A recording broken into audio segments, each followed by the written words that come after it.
wa Kiislamu.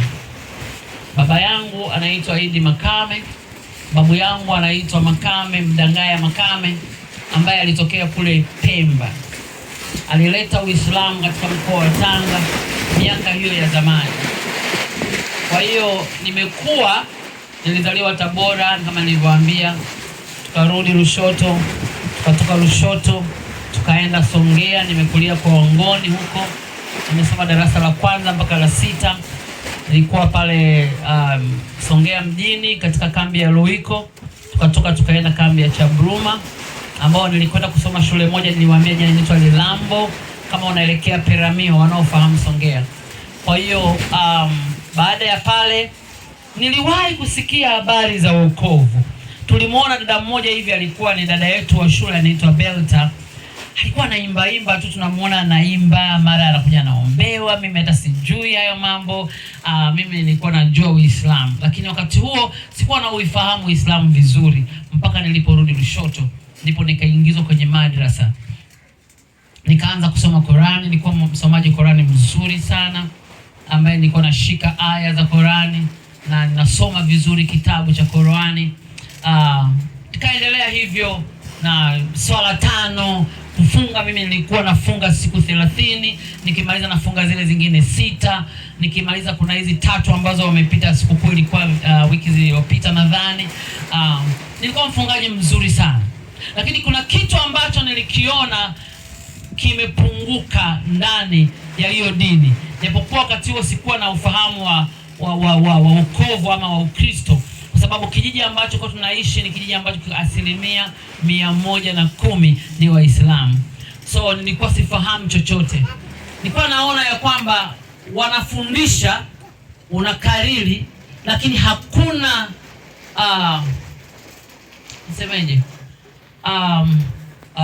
hakuna mafundisho ya kumlea mtoto katika mazingira ya kiheshima. Ningesemaje, sijui ni neno gani ambalo ningelitumia. Mazingira ya kuishi kwa adabu, mazingira ya kuishi kwa tabia nzuri, maadili. Yes, maadili. Yaani hakuna ile kumfundisha mtu maadili ya kuishi vizuri.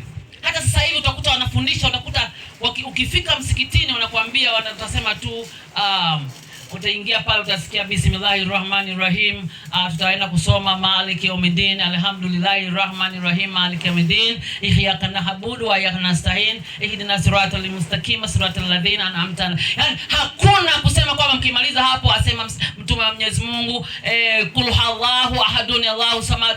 Ni hizo tu. Hakuna mahali sema kwamba unatakiwa uishi hivi, ukifanya hivi ni dhambi, ukifanya hivi ni dhambi. Unakuta mnamaliza pale, mnaondoka, mnaenda nyumbani. Na nakumbuka mwalimu alikuwa ananifundisha, mwalimu wangu na Cecilia, kama unamfahamu sisi, yule baba ambaye anauza kahawa, yule ambaye ni mlemavu, yule ndio alinifundisha Qur'ani.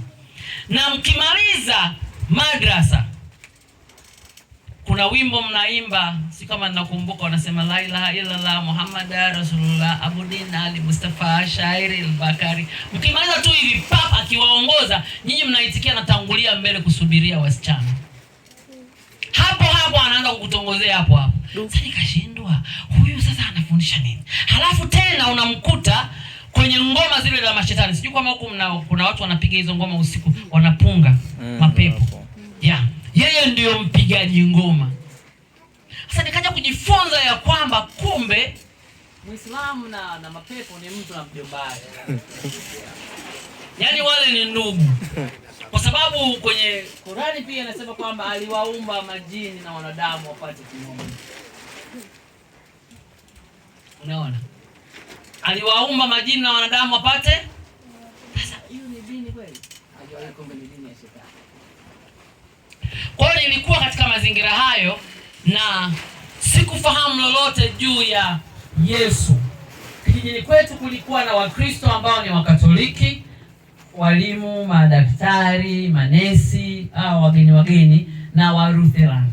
Walutheran wengi walikuwa ndio hao wanaouza pombe, wanaotengeneza pombe ya mua. Kule kuna pombe inaitwa Boha, inatengenezwa kwa miwa. Kwa hiyo walikuwepo Waluteri, walikuwepo kina Mademilo, nimekuambia wale ya Wagogo walikuja kule wakawa ndio Waluteri. Kwa hiyo unakuta kwanza ni walevi wa kutupwa.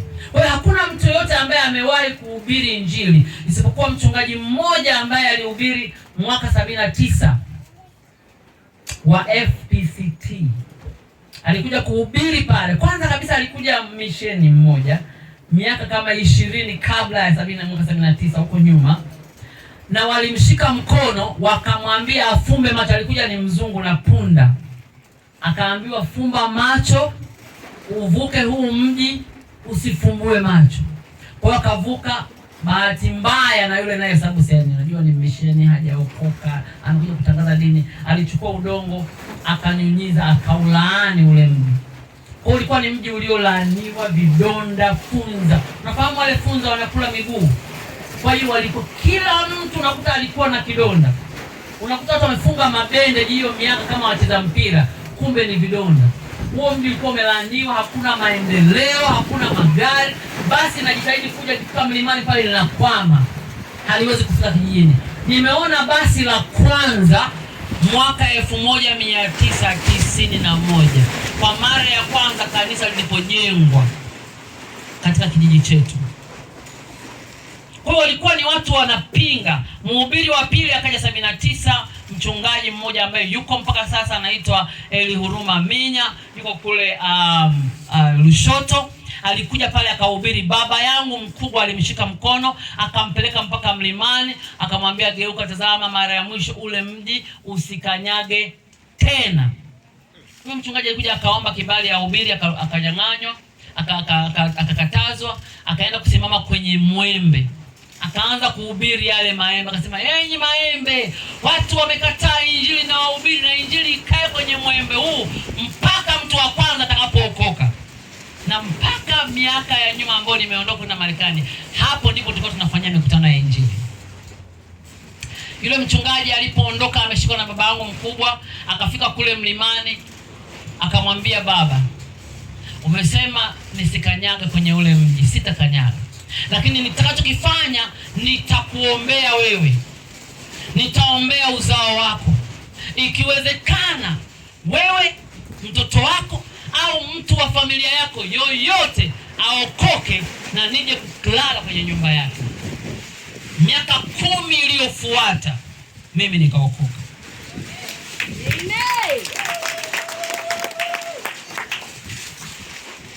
Miaka mingine 12 iliokoka mtoto wa shangazi yangu, ambaye shangazi yangu ni Muislamu, yuko pale maeneo ya Mombo.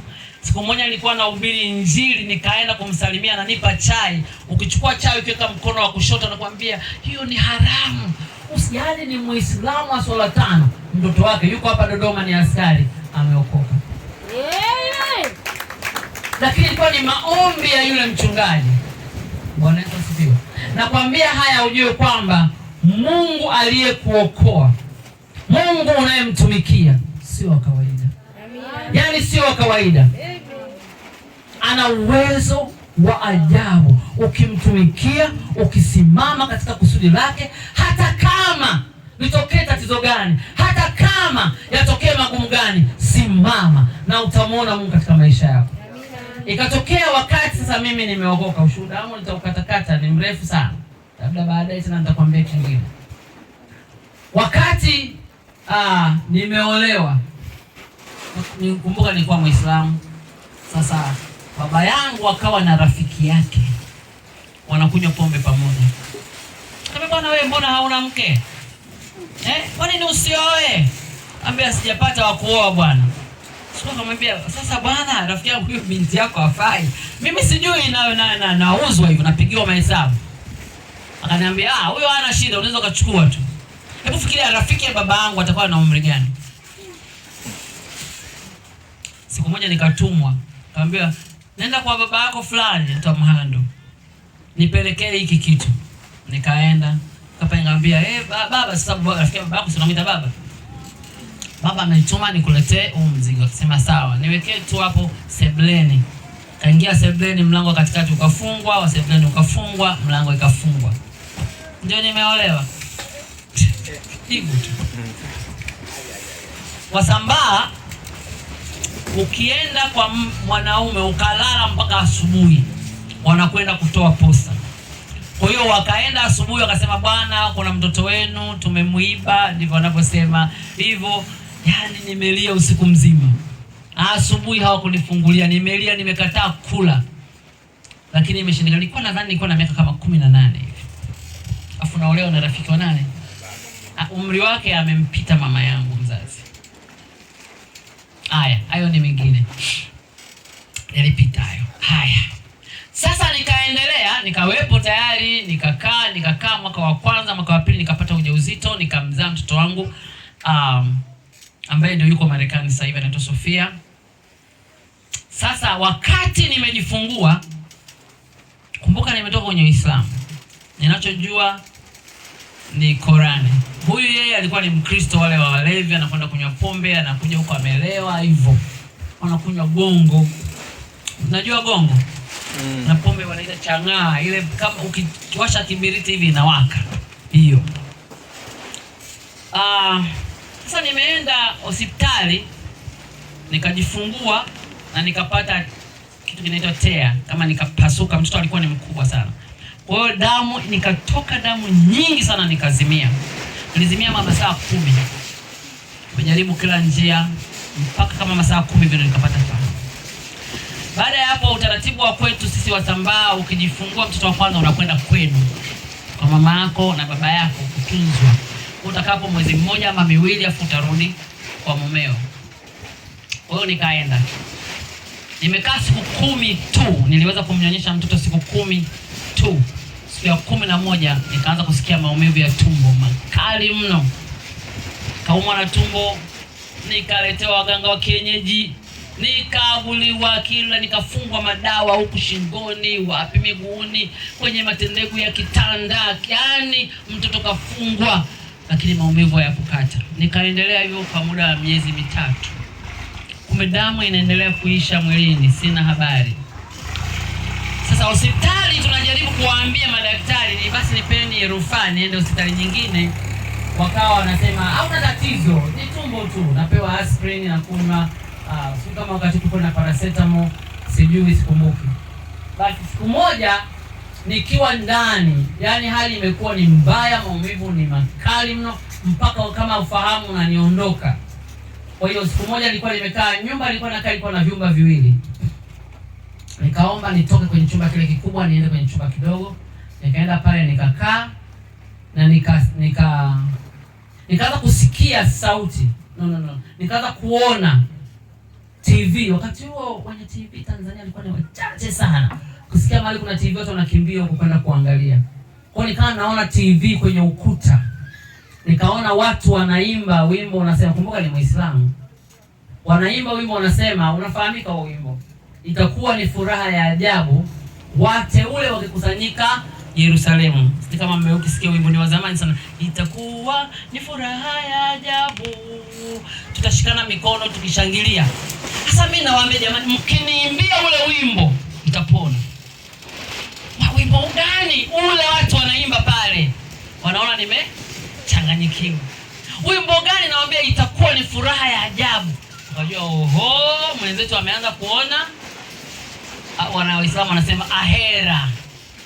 Ameanza kuona ahera. Kwa hiyo anakufa. Lakini sasa ninalia, maana maumivu ni makali na hawa watu hawajui ninachopitia. Wangeniimbia ule wimbo ningepona. Kwa siku 3 ninaiona ile TV peke yangu, hakuna mtu mwingine anayeiona. Nikamaliza siku 3, nikaanza kusikia sauti. Wimbo unaitwa Lulu, mnaufahamu. Yesu nakuomba, kwenye mji wa raha iko lulu ya ajabu huo. Lakini nilikuwa nasikia ule ubeti wa pili tu unaosema, Yesu nakuomba unipe nguvu nikutumikie humu ulimwenguni kabla siku zangu hazijaisha. Sasa nawaambia, mkiniimbia lulu nitapona. Sasa lulu ni nini? Sasa kumbuka, nawaambia Waislamu, lulu ni nini? Nawaambia jamani, niimbieni lulu nitapona. Kwa hiyo nikawa ninalia, naona watu ni wakatili, hawataki mimi nipone. Kwa nini hawaniimbii lulu? Hawafahamu lulu ni kitu gani. Kwa nilisikia lulu kwa siku 3. Hizo ni siku ngapi? 6. Siku ya 7 nikawaambia naombeni wembe. Nasema sasa mwenzetu anataka kujiua. Nikamwambia naombeni wembe ama kisu. Kwani kuna nini? Nikamwambia nipeni tu. Nikamwambia leteni mtoto wangu, nikakata zile hirizi zote, kata, toa kila kitu. Nikamwambia mimi ni Muislamu safi, nataka nikifa nife nikiwa safi. Hapo sijajua kwamba ni Yesu ndio anataka kuniita. Mimi najua tu mimi ni Muislamu safi. Sitaki hirizi, sitaki kuaguliwa. Kwa nikakusanya yale mavitu yote, nikawaambia cha ajabu sasa. Nikawaambia nitafutieni mchungaji. Tukashangaa. Mchungaji tena? Akasema nikawaambia hao walioniagua, walioniletea mganga wa kienyeji pamoja na baba yangu wote ni Waislamu. Sasa ambaye atachoma haya nataka awe Mkristo. Kwa nini? Sijui. Mchungaji alitafutwa kwa siku 3. Maana kila mchungaji anayekuja kuhubiri pale ataondoka. Nakumbuka wainjilisti fulani, ngoja niseme kwenye Marko, wa Baptisti walikuja ndio wa kwanza kuhubiri pale. Walipewa nyumba, walilala ndani, asubuhi walikuta wako nje na mashuka yao. Wakakimbia. Wakaja wengine wamelala ndani, nyumba inapigwa mawe usiku mzima, asubuhi waliondoka. Wakaja wengine wakahama, wakaenda karibu na mji, karibu na soko, wakapewa nyumba, asubuhi wamekutwa nje wamejikunyata hivi, walikimbia. Kwa kila mtu aliyekuja kuhubiri injili pale aliogopa. Akaja mchungaji mmoja, nadhani yule ni kama sio Mkongo, ni wa Rwanda. Akaja pale akiwa amevaa vazi la Kiislamu, akitafuta hekima jinsi ya kuingia. Huyo ndiye alibaki.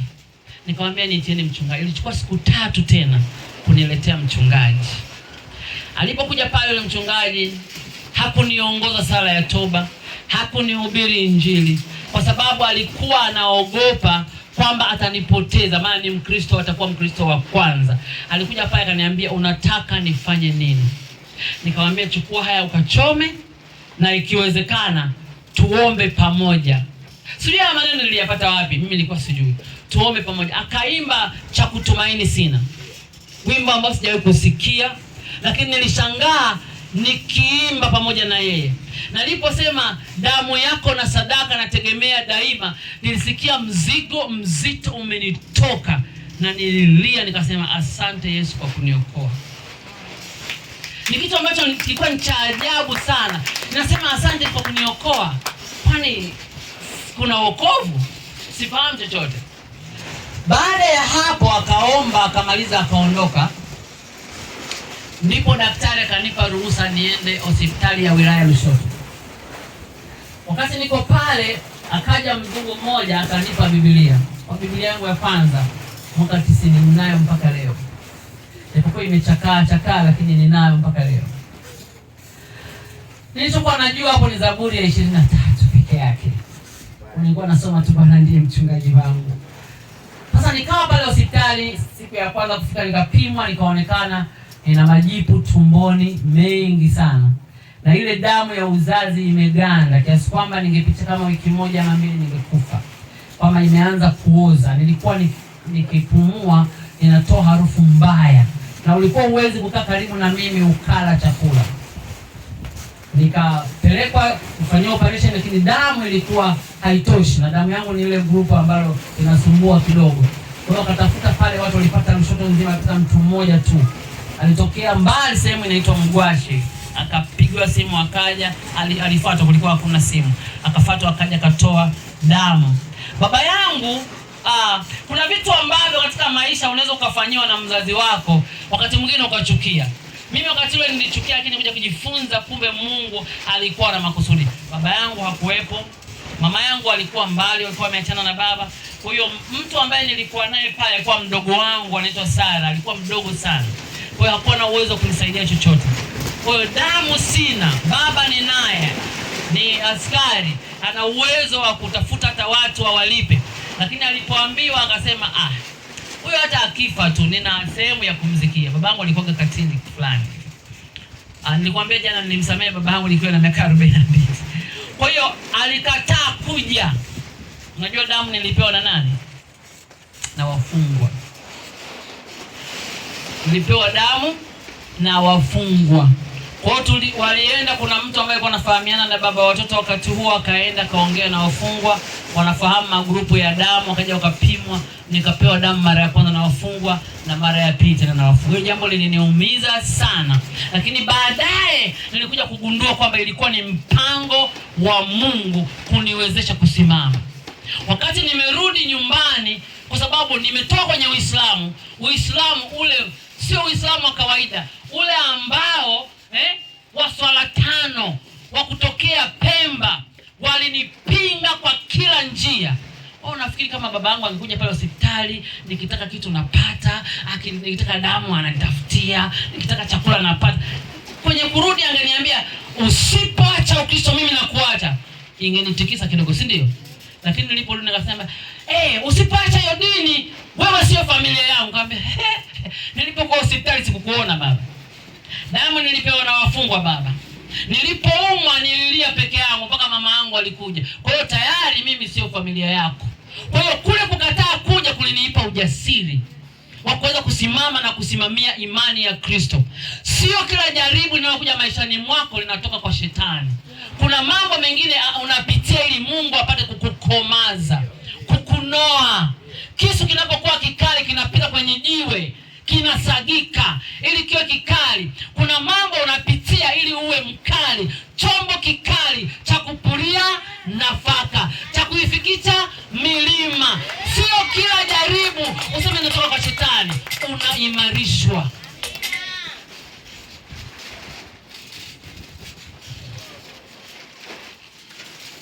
Ndio maana nakwambia haya, ili kwamba shetani anapokuja kuharibu kusudi la Mungu maishani mwako, usimame kwa ujasiri. Yawezekana umepitia mambo mengi magumu. Yawezekana hujapitia kama ya kwangu. Yawezekana umepitia zaidi niliyopitia. Lakini kumbuka, Mungu anakuimarisha. Na anapokuangalia ukipita, ukishinda, anamwambia shetani, "Je, umeona mtumishi wangu? Umemwona mtumishi wangu pale Dodoma? Japokuwa amepitia magumu, japokuwa amepitia machungu, japokuwa amekatishwa tamaa, japokuwa amevunjishwa moyo, japokuwa amepigwa, unamuona anavyoniabudu, unamuona anavyonipenda, unamuona anavyonitolea, unamuona anavyonisifu, unamuona." Mimi nikapewa damu na wafungwa. Wakati nawekewa damu, nikapelekwa theater kufanyia operation. Walipopasua, wanasema kwamba walikuta sehemu zote zimeoza, hakuna mahali pa kuanzia. Dokta mmoja ambaye alikuwa ameokoka akamwambia, sasa mimi nawahubiriki habari za Yesu mnakataa. Sasa hapo mimi ndipo ninahusika. Si hamtaki Injili?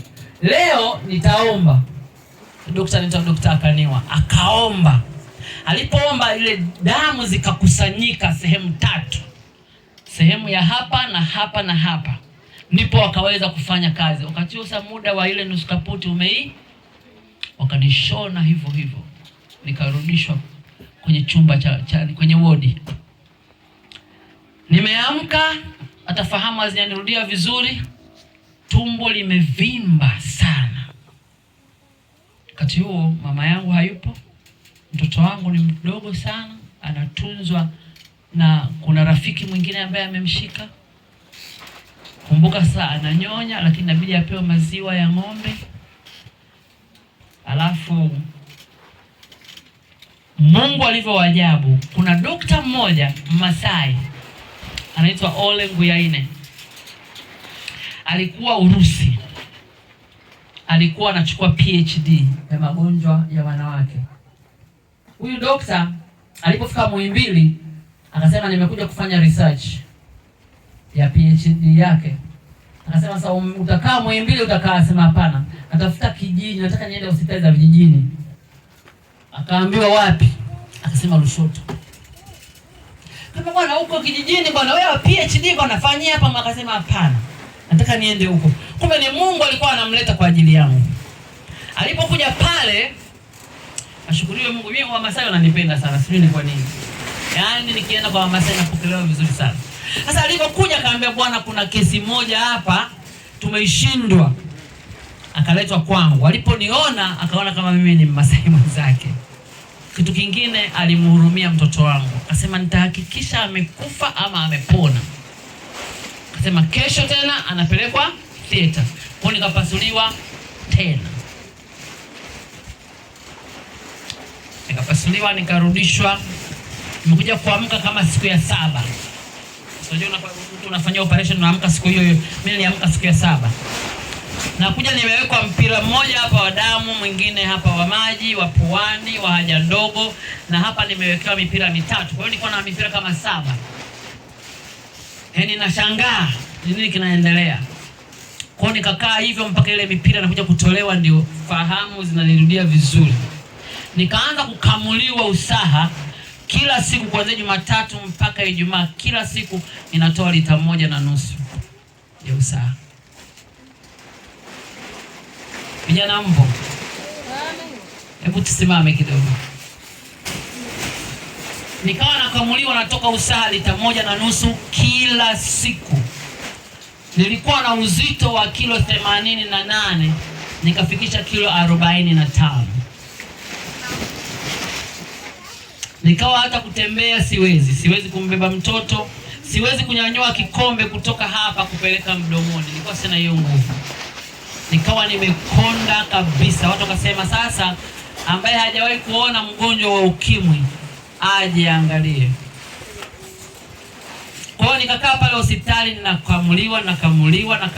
nakamuliwa, hauishi.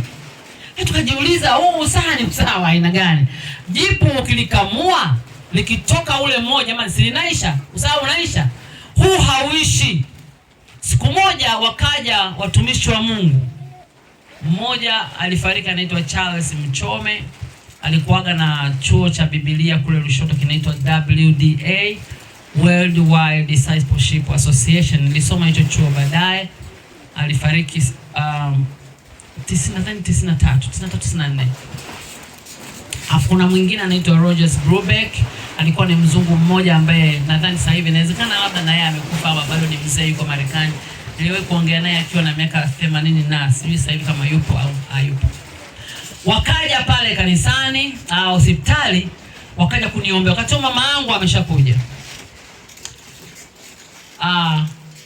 Kumbuka sasa mama alikuwa mbali, anakuja hapo nimesha kidogo nimenaweza kuongea, kidogo hivyo naweza kula, japokuwa kila ninachokula natapika. Sasa sikujua kwa nini natapika. Nikuja kujua mwaka 2018. Tangu 2018 nakuja kujua kwamba kwa nini nilikuwa natapika. Yaani mimi ni muujiza unaotembea. Nataka kujua kazi za Mungu. Wewe niangalie mimi. Unajua nimeishi na utumbo ulionikuta kukunja kwa miaka 28. Nazifahamu. Na ninakula na ninaishi na ninafanya kazi zangu. Madaktari wanakuja kushangaa 2018. Nimeishi na utumbo uliojikunja ambao umepenya kule ndani. Ile sehemu nilikuwa nimepasulia umepenya ukaingia ukajikunjia huko. Kwanza hata ungeoza. Haya. Sasa mama yangu amekuja, wale wachungaji wakaja wakasema tunaweza tukaomba na huyu. Mama akasema, mama alikuwa Muislamu. Kuna hiyo inaitwa milango. Hiyo anasoma kwenye Maulidi. Yaani ndio alikuwa msomaji wa hiyo milango. Yaani huwezi kumwambia juu ya Yesu. Akasema, naweza mkaomba, mimi natoka. Akatoka nje, wakaniombea. Akasema katika jina la Yesu, amen. Wakaondoka. Kuondoka nikaletewa chakula. Chakula kila ninachokula natapika, lakini lazima tu nile nijaribu. Kwa nikashikiwa chakula, nikaanza kula. Nimemaliza kijiko na kumalizia cha mwisho nikatapika kwenye ile sahani.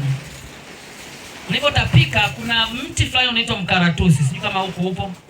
Kuna mbegu fulani hivi zimekaa kama vichungu vidogo. Nimetapika hivyo, lakini vimefungwa na vitambaa vyeusi. Kajiuliza vimetokea wapi? Mama akaangalia akasema, haya. Kaenda katupa matapishi. Sasa tukujua kwamba labda ni Mungu ametenda. Maana sasa mimi sijui kuomba. Nikilala ninasoma tu alhamdulillahi rabbil alamin arrahmanir rahim maliki yawmiddin. Hiyo ndio ninaojua. Kwa nilikuwa sijui chochote. Kwa hiyo tunalala, tunaamka. Wameomba, wamemaliza, ninasikia kwenda chooni. Katoa nilikuwa kidogo naanza kutembea, nashika vitanda. Kwa nikashika kitanda nikaenda, na karibia chooni nilishindwa, nilikuwa naharisha. Na ilikuwa ni mara ya kwanza kwa sababu ilikuwa inaweza nikakaa hata siku 7 sipati choo. Niliharisha tu hapo. Samahani kama huku kusema kuharisha inawasumbua, lakini samahani ndivyo ilivyokuwa. Kwa hiyo niliharisha hapo chini vipande vya sabuni.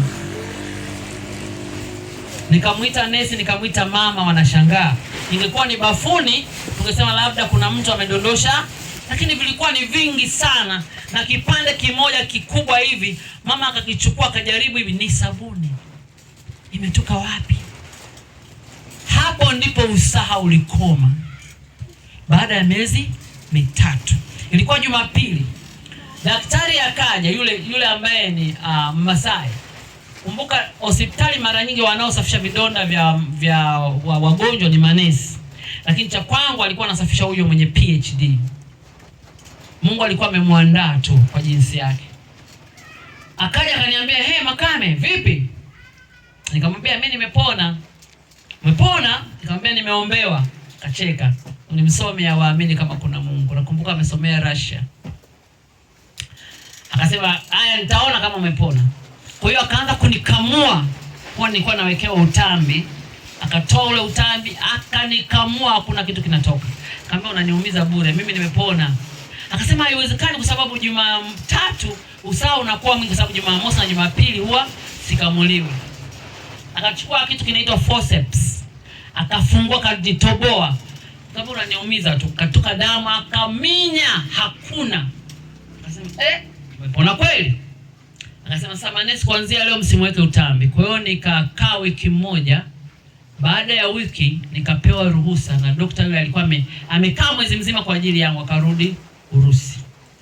Nikatoka pale nikashindwa kwenda nyumbani kwa sababu ya udhaifu niliokuwa nao. Nikakaa kwa mchungaji mmoja wa FCT.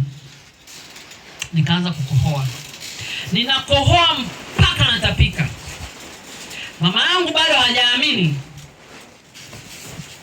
Ninakohoa mpaka natapika. Jumapili wale wachungaji wale wakaja kuniombea katika jina la Yesu. Amen, na kikohozi kikatika. Mama akaambiwa, "Unasemaje?" Akasema, "Hebu ngoja nipige magoti nimwamini huyu aponyewe bila dawa." Mama akampokea Yesu. Tukaondoka, tukarudi nyumbani. Sisi wawili peke yetu ndio ambao kijiji kizima tumeokoka.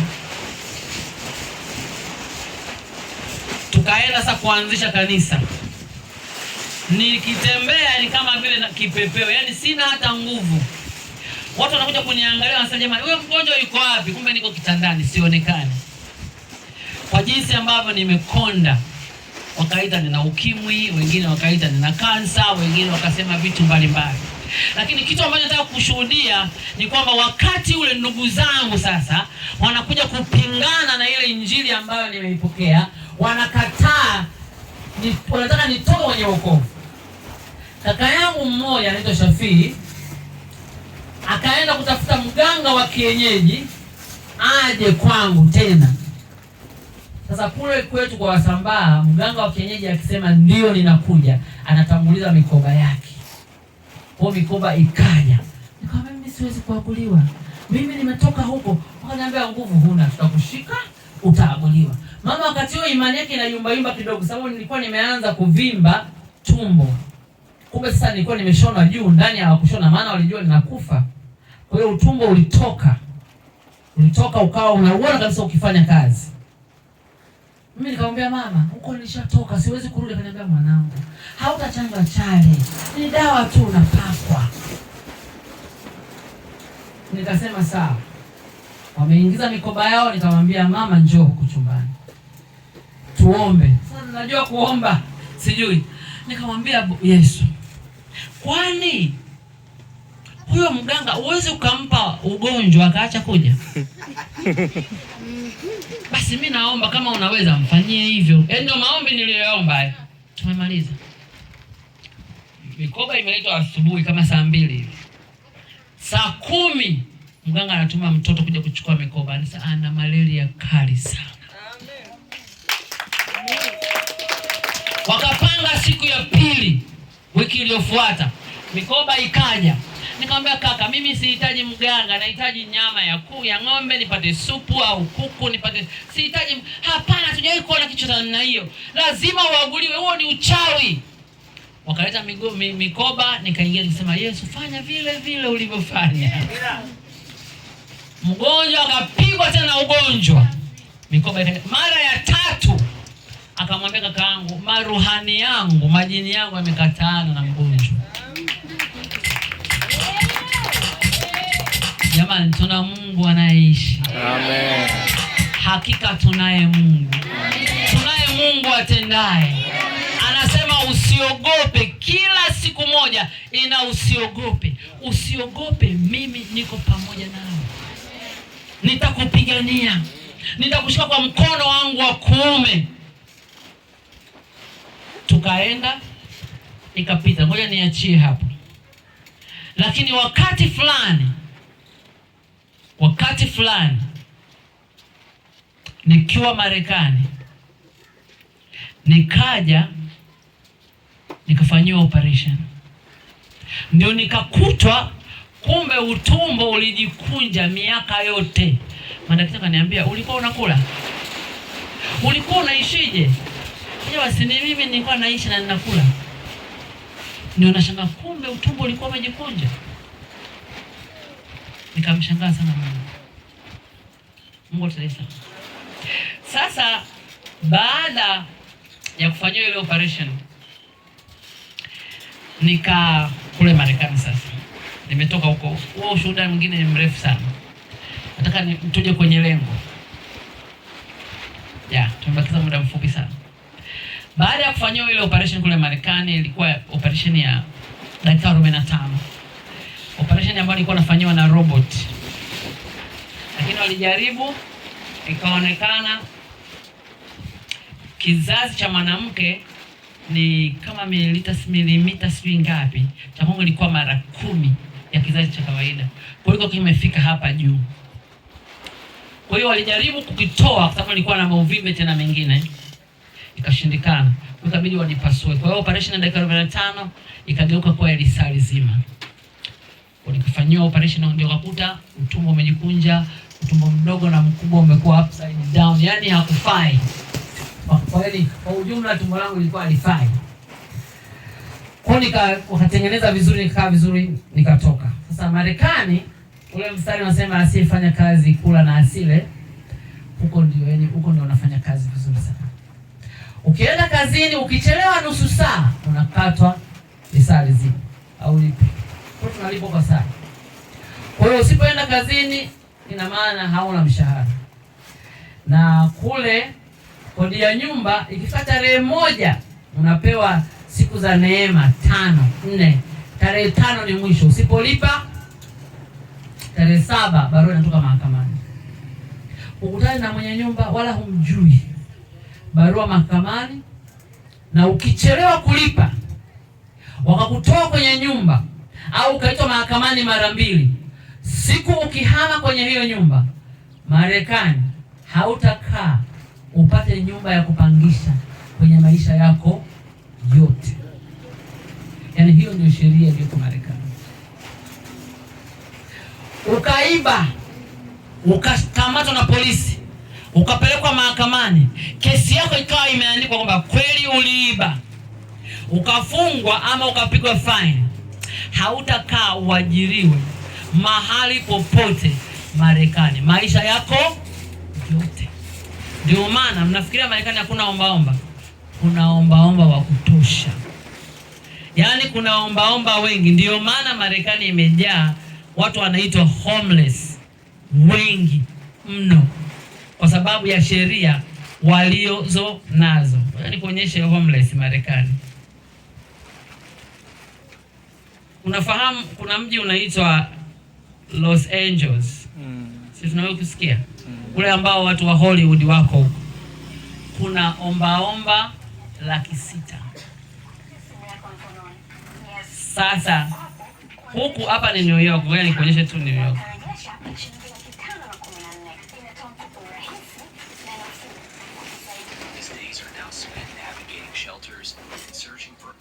Wanatafuta chakula, wanaomba chakula, hawana pa kulala. Sio kwamba hawana akili, sio kwa sababu ya madawa ya kulevya, ni kwa sababu ya sheria za Marekani. Lazima ufanye kazi, usipofanya kazi unafukuzwa kwenye nyumba. Mnaweza mkafikiri kwamba yani kuna omba wa kutosha. Hii hapa ni New York, angalia wanalala nje, wanalala kwenye madaraja. Hao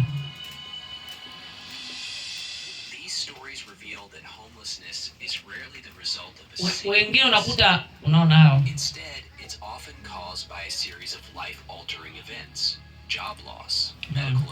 waliopoteza kazi, walioshindwa kulipa nyumba, walioshindwa kulipa bili ya hospitali. Hao kumbuka hapa ni Marekani. Kwa hiyo sasa mimi nikaona kwamba sasa wewe tu niende kazini. Pamoja na kwamba ndio nimfanyia operation, nikakaa mwezi mmoja na nusu nikarudi kazini. Wakati nafanya kazi mgonjwa wangu alikuwa mzito kidogo. Kafanya naye kwa muda, nikahama nikaenda kufanya kwenye rehab. Pale kwenye rehab unapewa vyumba 10. Kama kwenye ward unapewa vyumba 10. Kwa kukimbizana 2018, 19 COVID ikaingia. Kwenye COVID pesa ilikuwa nzuri sana. Ukifanya kwenye ugonjwa wa COVID unalipwa mara 2 ya mshahara wako. Kwa hiyo mimi nilikuwa wa kwanza nikaingia huko. Kwa hiyo tunakimbizana na wagonjwa, nakumbuka wa kwanza kabisa nilikuwa na wagonjwa kama 12. Mara ya pili wakawa wagonjwa 32, tulikuwa ma CNA wawili tu. Kwa kukimbizana nao, kumbe kule ndani kunazidi kufumu. Sina habari. Kuja kuangalia ndani kumefumuka. Kampigia simu daktari. Nikaambiwa tena nifanyie operation tena nyingine. Nikafanyia operation nyingine. Mwaka 2020 mwezi wa 10. Nilifanyia operation nikaje Tanzania kupumzika. Wakati kwa sababu lazima mume wangu aende kazini. Sababu lazima tuishi, lazima tulipe kodi ya nyumba, aidha tutakuwa homeless. Sasa nimerudi huku nimekaa. Uzuri wa Marekani ukiwa unaumwa kama vile kuna kitu kinaitwa unemployment benefit. Kwa nika apply, unapewa mshahara hata kama ufanye kazi. Kwa sababu ulishafanya kazi. Kwa hiyo nikawa nalipwa kama $600 kwa wiki. Kama $1.2 kwa wiki. Kwa hapo unaweza kuona ni pesa nyingi sana, lakini kwa Marekani hiyo ni haisaidii kabisa. Kwa sababu kodi yangu ya nyumba nilikuwa namuonyesha mzee hapa ni kama $4.5 kwa mwezi. Yaani ukichange ile hela kwa Tanzania $4.5 kodi ya mwezi huu. Kwa hiyo lazima ufanye kazi hizi uweze kujikimu kule na uweze kufanya kazi mambo nyumbani. Kwa hiyo nikawa nalipwa $600 nikiwa hapa Tanzania na kila wiki nalipwa. Ikawa inanisaidia. Nikarudi kwa mwezi wa 12, nikarudi mwezi wa kwanza mwishoni. Ndipo sasa pale nikawa nimepata COVID, nikapelekwa hospitali. Nina COVID, napimwa. Ilitokeaje? Nilianza kusikia homa, halafu nikaona tu ni kitu cha kawaida, labda mafua na nini. Siku moja nikawa nimeenda chooni. Nimekaa, yani nikajiona ninakufa. Imenitokea hiyo hali ya kujiona nakufa, nimetoka hiyo nadhani kama mara ya 3. Mara ya kwanza wakati nilikuwa hospitali nimewaambia nifanyie operation hapo Lushoto, na mara nyingine na hiyo ilikuwa ni mara ya 3. Yaani mwili ukiachana na roho unajua kabisa. Yaani nimekaa chooni pale. Nilichokuwa nasema tu ni Mungu wangu, Mungu wangu, Mungu wangu. Sikuwa na jambo lolote kufanya kwa sababu simu ilikuwa chumbani. Nisingeweza kuita 911 waje wanichukue. Kwa hiyo nikajiona kabisa mwili una shut down. Baada ya muda nikajisikia vizuri, nikaanza kutoka jasho. Nikampigia simu mume wangu nikamwambia guess what? Mwanzo nilikuwa nakufa. Lakini sijafa. Akasema nije nitoke kazini, nikamwambia hapana, hakuna shida. Kwa hiyo alipotoka kazini akaniambia anaenda kumwangalia mtoto wake. Kwenda kumwangalia mtoto wake, amefika kama dakika 5 hivi nikampigia nikamwambia hali imerudi tena. Kwa hiyo akageuza, akarudi. Akanipeleka hospitali. Kwa hiyo ilikuwa ni mara yake ya mwisho kumuona mtoto wake. Lakini hakumuona kwa sababu alivyorudi kupimwa ana COVID na yeye, kwa hiyo hangeweza kumuona mtoto wake na mwisho yeye alifariki. Sasa wakati amekuja akanipeleka hospitali. Hospitali nikapimwa moyo, nikapimwa mapafu, nikapimwa COVID ni pepo. Inaharibu chochote kitakachokutana kwa mwilini. Yaani inaweza kufanya damu ikaganda, inaweza kufanya mapafu yakashindwa kupumua, inaweza kafika block ubongo usifanye kazi au kaparalyze. Yaani kutokana tu na ile kinga ya mwili ya mtu. Sasa nikapimwa kila kitu. Nikawekewa oxygen nyingi sana. Nimekaa siku ya kwanza nikaanza kupewa masindano, drip na nini. Siku ya pili, siku ya tatu mapigo ya moyo yakashuka. Yakafika 36. Kwa kawaida mapigo ya moyo yakifika tu 53 madaktari wanakuwa na wasiwasi. Anatakiwa yaanze 60 kwenda juu. Ya kwangu ilishuka mpaka 36. Yaani hicho kilikuwa ni kifo kabisa. Kwa niliendelea hivyo, nikawa hata kuongea siwezi. Siku ya 5 usiku, ilikuwa Jumapili, tarehe 31 mwaka 2020 mwezi wa kwanza.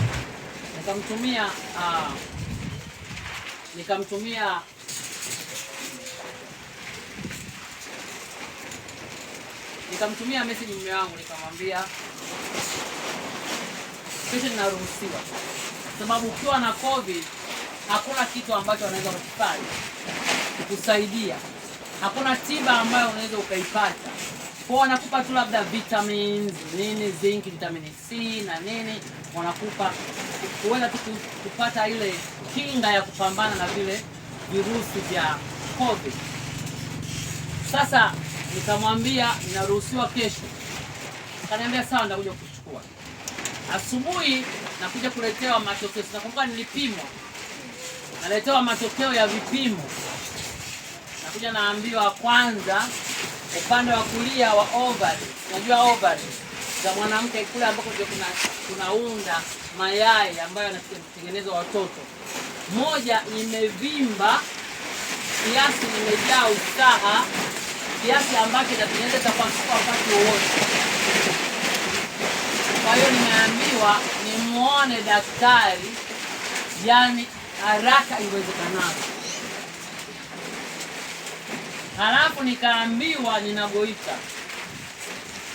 Halafu kumbuka moyo mapigo ni 36. Kwa hiyo nataka nikamuone daktari wa moyo. Halafu nikaambiwa moyo wangu una tundu.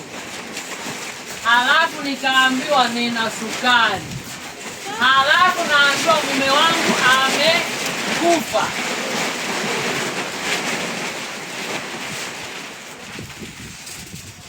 Yaani nilimwambia daktari, naomba basi aishie hapo. Maana nimepata habari mbaya kama vile Ayubu. Nakumbuka nilipompigia Bishop akaniambia nimemuona Ayubu wa siku hizi. Sababu yule alipokuwa akali akinena, akatokea mwingine akasema una kisukari. Yule alipokuwa akali akinena, akatokea mwingine akasema moyo wako una tundu. Moyo wako sijui una mapigo yako chini. Sijui ovary inataka kupasuka. Sijui una kisukari na mume amefariki. Sina kazi, sina pesa. Kwenye account nilikuwa na $50 tu. Sina mtu yoyote, sina ndugu. Na Marekani unaweza ukaishi nyumba hii na nyumba hiyo mlango huo hamfahamiani. Sijui kama ingekuwa ni wewe, ungelia lipi? Ungeomba lipi? Ungeombea lipi? Mimi nilishindwa kuomba. Niliabudu tu. Nilichomwambia Mungu, nikamwambia Roho Mtakatifu, ninakuomba nisaidie nisilie. Kwa sababu nikilia nitakufa.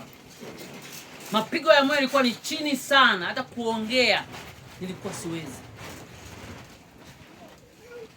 Nikachukuliwa na ambulance kwa sababu mume wangu hawezi kuja kunichukua maana tayari amekufa, alikuwa amekufa. Alichukuliwa, mimi nilipiga simu kwa mtoto wake, akaenda nyumbani, akakuta mlango umefungwa, nikamwambia funga. au kufunguliwa, nikawa ninahisi kuna kitu. Yaani nilikuwa nasikia kabisa moyoni kuna kitu. Polisi wakavunja mlango, akamkuta amefariki kwenye mlango kati ya chooni na chumbani. Alikuwa anatoka damu kila mahali, anatoka damu kila mahali. Na wakati ameenda chooni aliacha simu yake chumbani. Kwa hiyo hakupata hata ule muda wa kupiga. Ilikuwa tu ni mapenzi ya Mungu hivyo. Sasa nimepelekwa nyumbani na ambulance. Katika pale mlangoni naangalia ile picha alivyokufa. Niko peke yangu. Wale watu wamekuja wamenifungia kitu kinaitwa concentrator ambacho kinazalisha oxygen, utawekewa oxygen. Wakaondoka kaniambia haruhusiwi mtu yoyote kuingia. Kwa niko peke yangu. Wapendwa wananipigia marafiki wa Tanzania. Wananiambia tutakuletea chakula mlangoni maana tunaogopa COVID. Kwa ule waya wa oxygen ulikuwa ni mrefu kuweza kunifikia chooni, kwenda sebuleni, kwenda jikoni kupasha chakula. Kwa hiyo nilikaa hivyo, sikulala kwa muda wa siku 3. Maana nikilala mapigo ya moyo yako chini sana. Mungu alivyo wa ajabu. Jamani, Mungu ameumba mwili kama mashine. Nikishikwa na usingizi, ubongo unajua ya kwamba mapigo ya moyo yanaenda chini. Unafanya mwili nipate kichomi. Kwa hiyo napata kichomi kikali sana afu ninaamka. Kwa hiyo nikawa najitahidi nisilale. Kwa hiyo nilipata muda mzuri sana kuabudu. Nilikuwa nikiabudu. Wakati nilipofika pale ambapo mume wangu alifariki, nilisimama pale. Kwanza kabisa nilikuwa nimekasirika. Nikajiuliza kwa nini sasa asingeita hata polisi na watu wa afya walikuwa. Yaani nikajiuliza maswali mengi sana kama mwanadamu. Lakini baadaye nikamwambia Mungu, ulikuwepo wakati anasikiwa, ulikuwepo wakati anaanza kukohoa damu, ulikuwepo wakati anaenda chooni, ulikuwepo. Kwa nini hukumpa maarifa ya kupiga simu? Ni kwa sababu ilikuwa ni mapenzi yako. Ninachoshukuru ni kwamba alipata shida wakati alipoanguka, lakini alipopita kutoka kwenye uzima huu kuingia katika uzima wa milele, alipata amani. Hicho ndio kitu ambacho kilinipa faraja. Kwa nikaingia pale ndani nikakuta kwenye kile cha kuwekea matakataka cha chumbani kimejaa damu. Hizi tishu zimejaa damu. Pale kitandani palikuwa pamejaa damu. Nikachukua taulo nikafunika, maana sikuwa na uwezo wa kubadilisha mashuka. Nataka nikuambie haya kama nilivyokuambia mwanzoni kwamba baba yangu hakushiriki wakati ninaumwa na nikapewa damu na wafungwa. Ilikuwa ni jambo la kuniumiza, lakini baadaye ilinipa ujasiri wa kuisimamia imani yangu. Kwamba walipokuja kuniambia usipoacha Ukristo mimi sio baba yako, nikamwambia uliacha kwa baba yangu nilipokuwa hospitali nikapewa damu na wafungwa. Kwa hiyo mambo magumu wakati mwingine unaweza kufikiria kwamba Mungu amekuacha au Mungu amekupiga. Kumbe Mungu anakupa ujasiri wa kuitengeneza future yako. Anakupa ujasiri wa kukaa katika kusudi la Mungu na kumjua Mungu zaidi kwa kina, kwa urefu, kwa upana na kwa kimo, na maarifa ya Mungu yanaongezeka maishani mwako. Kwa hiyo wakati napitia hayo mambo magumu, ilikuwa ni jambo ambalo la kushangaza kwamba Mungu alinivika ujasiri wa ajabu mno. Nilikuwa siombi, nilikuwa nikiabudu tu. Nimelala pale kwenye ile damu ya mume wangu kwa muda wa siku 3. Niko peke yangu. Nilimwambia Sofia na ndugu zake nipigieni simu kila baada ya lisali moja ili nisilale. Mama yangu alikuwa yani kama ndio anaumwa yeye. Alikuwa anasikia vibaya, kitu kinauma, anataka kufa. Anajua kwamba huyu ndio ninayemtegemea, sasa inakuwaje? Kaambia mama, nikimpigia simu na mama, yani niko vizuri sana na ninaumwa sana. Siku moja baada ya siku 3 nikaanza kusikia dalili ya heart attack.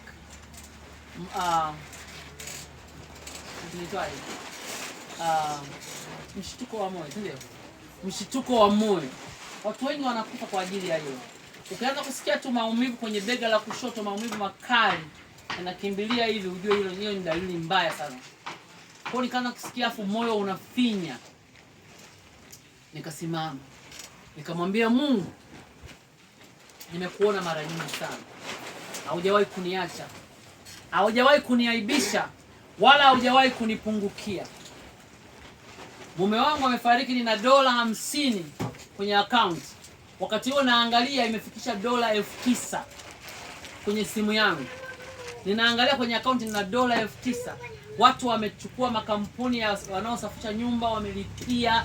Yaani mtoto wangu nani mmoja ambaye nisema kwamba jamani aje tu hata mtu mmoja, nimepiga simu balozi wa Marekani Tanzania, tiketi nitanunua na nini, akapata Sofia akapata visa, nimesaidiwa kulipiwa tiketi. Yaani ninamuona Mungu. Sasa nikamwambia Mungu, hujawahi kunipungukia. Sasa siombi uniponye moyo huu, ninaomba moyo mpya. Bwana asifiwe. Kuna mtumishi mmoja aliwahi kuonyesha kwamba kule kwenye store ya Mungu kuna spare parts. Kuna miguu, kuna mikono, kuna macho, kuna mioyo, kuna kila kitu. Maana watengenezao ndege jamani, si wana vipuri? Kwa nini Mungu asiwe na vipuri vya miili yetu? Ni sisi wenyewe, ni wewe mwenyewe. Nikamwambia Mungu, naomba unipe moyo mpya, na nilisikia nimepewa moyo mpya. Kwenye maisha yangu kawaida yangu, mapigo yangu ya moyo yanakuwa 43 tangu nizaliwe. Baada ya COVID yalianzia 53 kwenda juu. Nimepewa moyo mpya. Kwa nini wewe uogope? Kwa nini wewe uogope? Kwa mambo unayopitia, kwa magonjwa unayopitia wazazi wako, kwa mapito unayopitia au magumu unayopitia, na wakati una Mungu mwenye kila kitu. Bwana Yesu asifiwe. Amen. Bwana Yesu asifiwe. Amen. Bwana Yesu asifiwe. Amen. Nikapewa moyo mpya. Baada ya siku kama 10 nikaanza kufanya process ya mazishi. Nakumbuka sijamuona mume wangu tangu aliponisindikiza, nikapanda kwenye ambulance nikaenda. Hospitali ilikuwa watu hawaruhusiwi, kwa hiyo sijamuona. Kwa nakuja kumuona kwenye jeneza. Ilikuwa ni maumivu makali. Mara nyingi watu wanasema, usilie bwana, utamkuta mbinguni. Msiba ni wa mwenzako. Msiba ni wa jirani. Ukifikia utaona. Yesu alilia. Biblia inasema kwamba akalia kwa vile alivyompenda. Alilia kwa sababu ya Zakayo. Kama Yesu mwana wa Mungu, mimi mwanadamu. Kulikuwa ni msiba wenye maumivu. Na Mungu alinitia nguvu. Tukafanya mazishi, tukarudi. Kato sasa nimetoka kwenye oxygen. Sasa bado nasikia kama ninagoita. Shetani anakuhubiria, ukiongea unasikia kama goita ipo. Nikihubiri nasikia hii sehemu inauma. Yaani nasikia maumivu makali sana. Sasa daktari akaja akaniambia nianzishie dawa za kisukari. Nikamwambia hapana. Mimi sina kisukari. Nikipimwa inafika 200 na. Huko nadhani sukari wanapima kwa kitu kinaitwa A1C. Hicho ndio unaweza kuambia mtu ana sukari sijui 5, sijui 10 na ngapi hivi. Kule wanapima sukari ambayo iko kwenye damu. Kwa hiyo wanapima labda kutoka 100 au 80 mpaka 100 ndio sukari ambayo ni ya kawaida.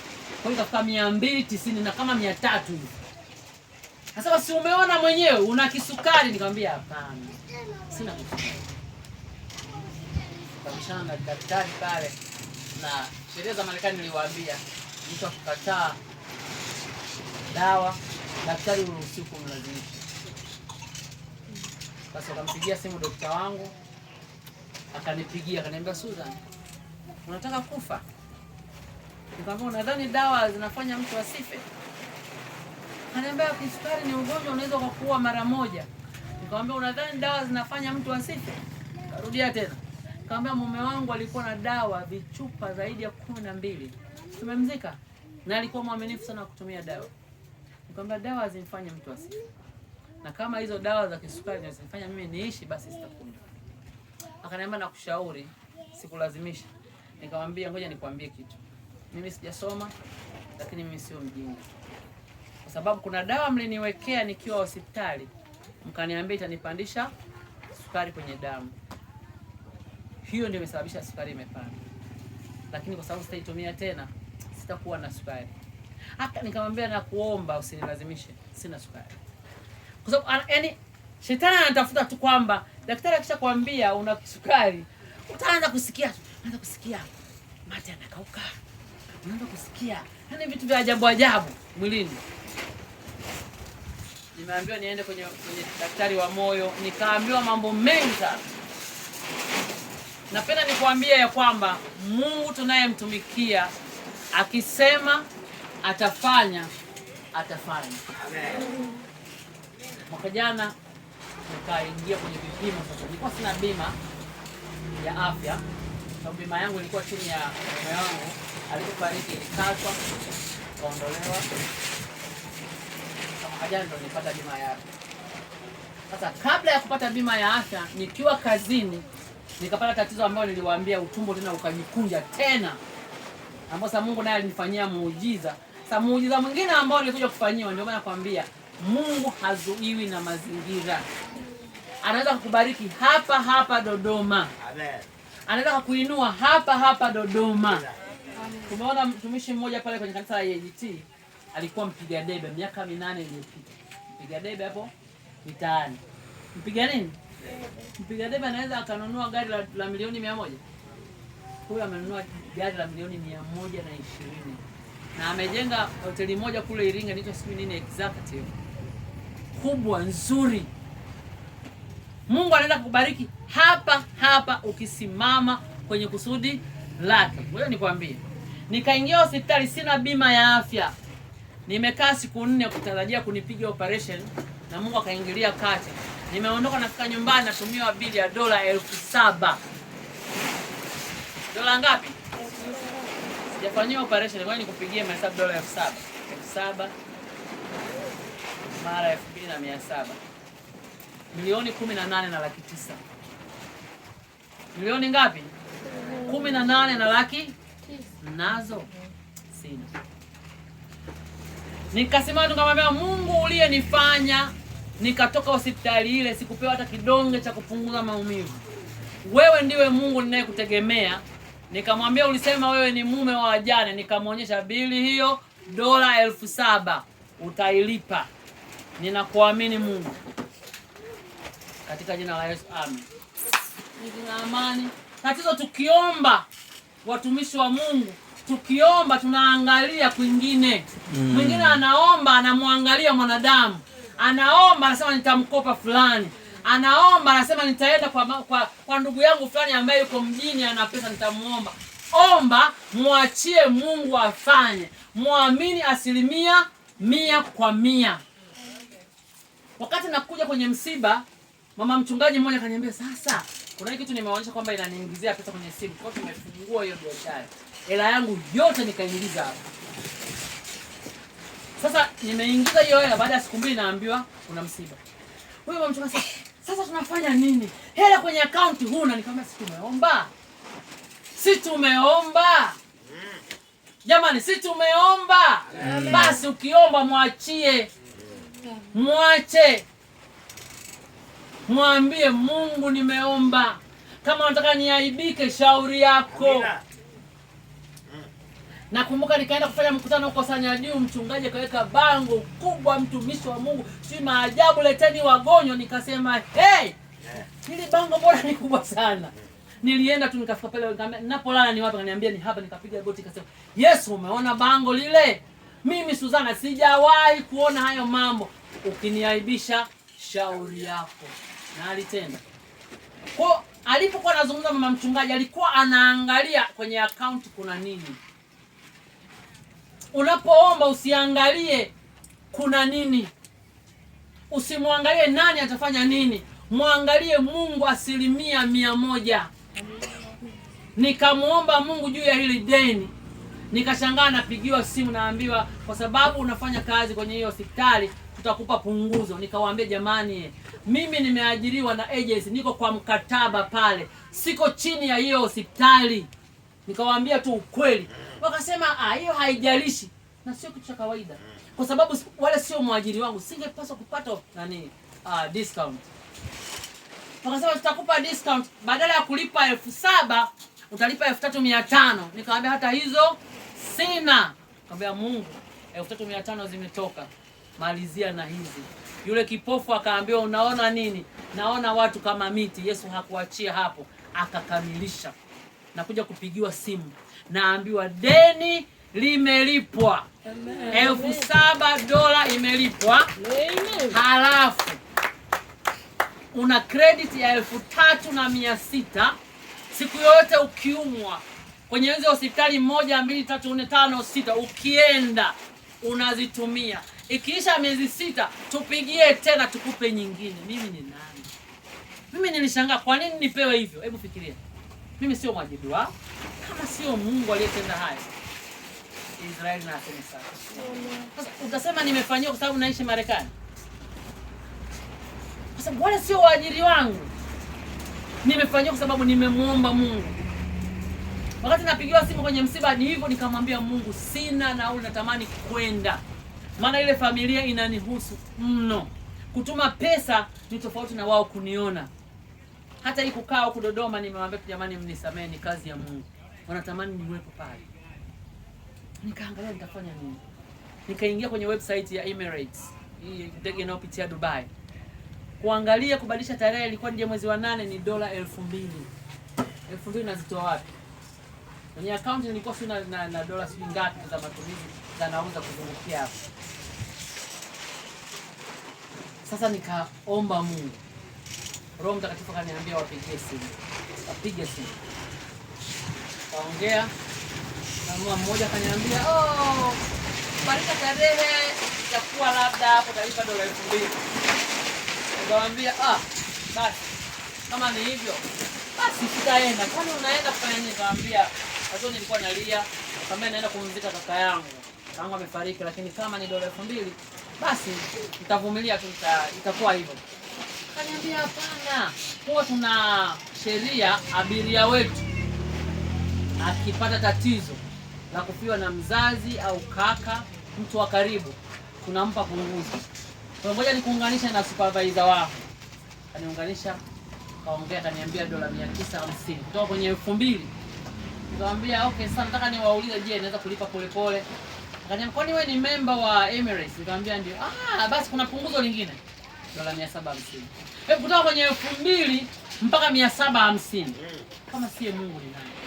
Kwa kuna kipindi tunamuomba Mungu, tuna alternative, tuna njia nyingine, tunaangalia mbadala. Unapoomba ondoa hizo. Mtegemee Mungu 100%. Mtegemee Mungu 100%. Utaona atakapokuinua.